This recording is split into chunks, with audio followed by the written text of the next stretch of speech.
My husband knocked my sister up. It was an ordinary evening. Mark had just come home from work, the smell of his cologne still lingering as he walked through the door. We exchanged our usual greetings, the calm, everyday exchanges we had grown accustomed to over the years. But something about tonight felt different, as though an invisible shift was happening beneath the surface, waiting for us to recognize it. The house was quiet, save for the sound of the TV murmuring in the background. I sat down on the couch, sipping my wine, feeling a sense of routine that comforted me.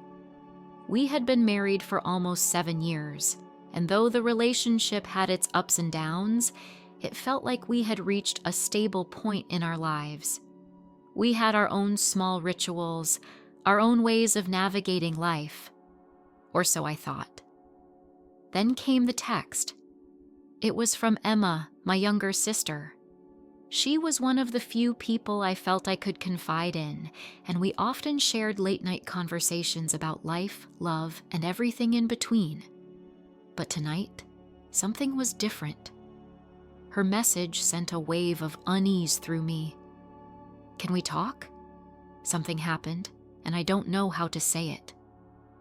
I read the message twice, the weight of it sinking in slowly. What could be so urgent? I hadn't spoken to her in a few days, and everything seemed fine the last time we had met. There was no reason for this sudden anxiety creeping over me.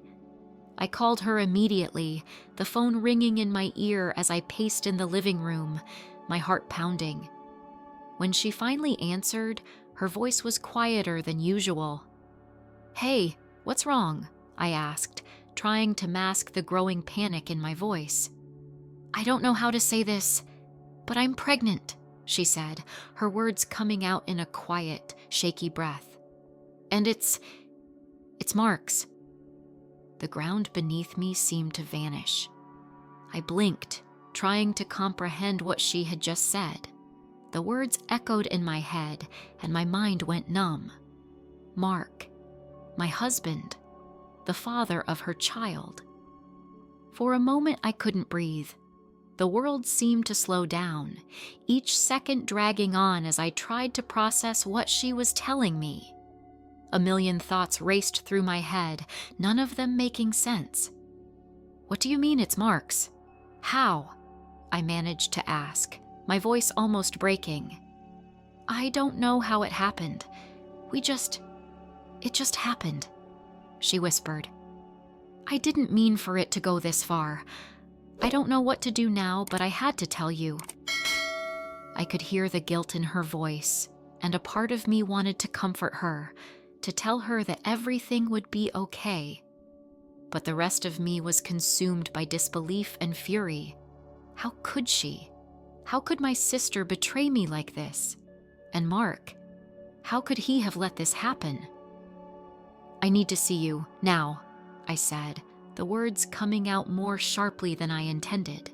But there was no time for softening the blow. I had to see her face to face, had to understand how this had come to be. When Emma arrived at my house later that night, I could see the guilt written all over her face. Her eyes were puffy, red from crying, and she fidgeted with her hands, clearly unsure of how to proceed. But I couldn't find it in me to offer any comfort. My emotions were too raw, too overwhelming. I led her into the living room, the silence between us thick and uncomfortable. I didn't even know what to say at first. How do you confront your sister with something like this?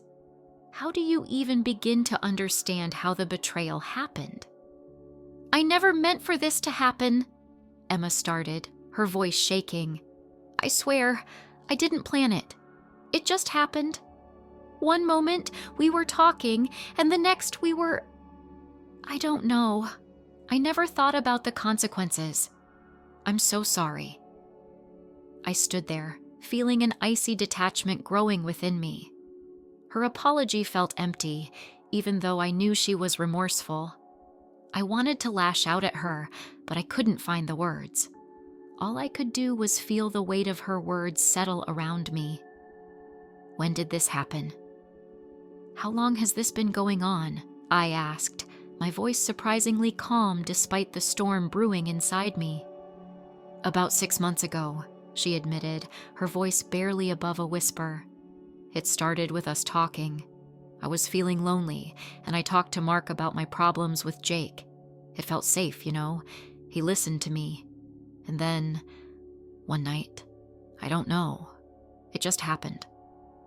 I was struggling to keep my composure. 6 months. She had been carrying this secret for that long, and all this time I had no idea. I couldn't understand how she had done this. How could she sleep with my husband? And why had Mark allowed it to happen? You have to understand, she continued, her voice desperate. I never wanted to hurt you. I never meant for it to go this far. But it didn't matter. The damage had already been done. The confrontation left me reeling. I spent the next few days in a daze, unable to process everything. Every time I saw Mark, I felt a rising wave of anger, but it was mixed with a sense of confusion. What did I even feel for him now? How could I look at him the same way? He tried to apologize, tried to explain himself, but the words felt hollow. Nothing he said could undo what had happened. How do you forgive someone for something like this? How do you continue living with someone who betrayed your trust in the most intimate way?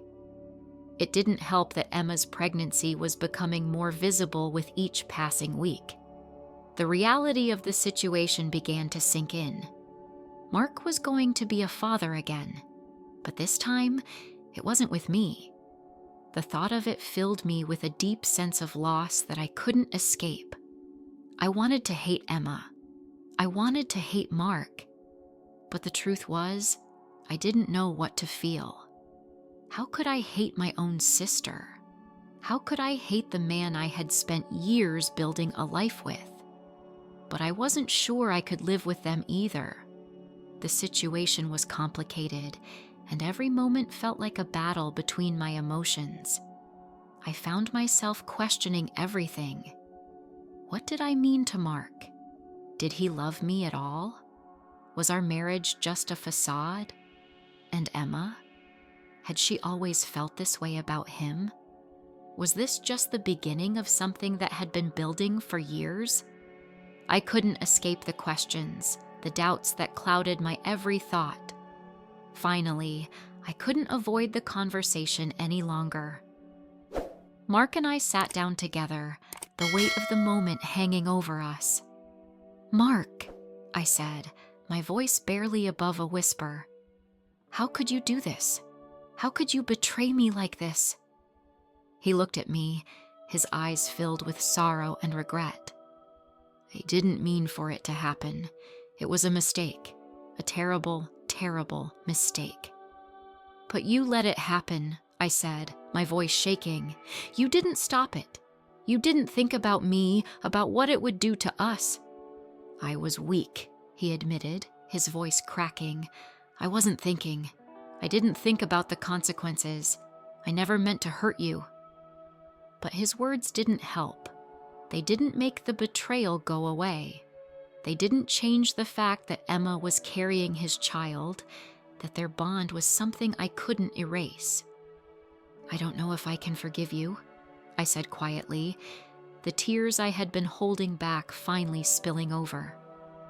"I don't know if I can ever trust you again." The days that followed were the hardest of my life. Emma's pregnancy progressed, and Mark and I continued our fragile attempts at rebuilding our relationship. Therapy became a part of our routine, but even the sessions didn't bring the relief I was hoping for. The damage had been done, and the cracks in our marriage couldn't be easily fixed.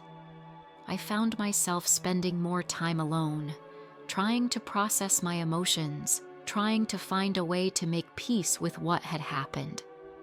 The anger and betrayal didn't go away easily, but I began to realize that I had to make a choice. I could stay in this marriage and try to move forward, or I could walk away.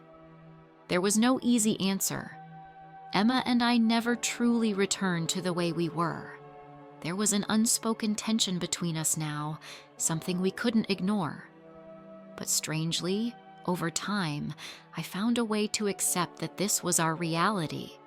It wasn't perfect, it wasn't fair, but it was the path we had been forced onto, and somehow we had to live with it.